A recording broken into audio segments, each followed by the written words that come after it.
Vibe பண்ணுங்க guys.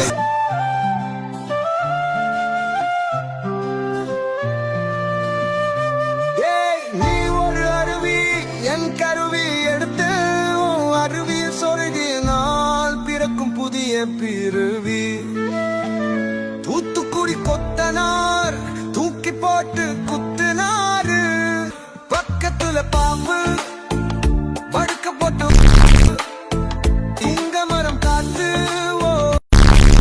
சாத்து செவப்புல அடிப்பாங்க வேலை உங்க நான் தான் கொடுக்க போறேன் புல்லு நீ ஆடி மாச காத்து அடிக்கு கொஞ்ச நேரம் வெயிட் பண்ணு எங்க பிள்ளை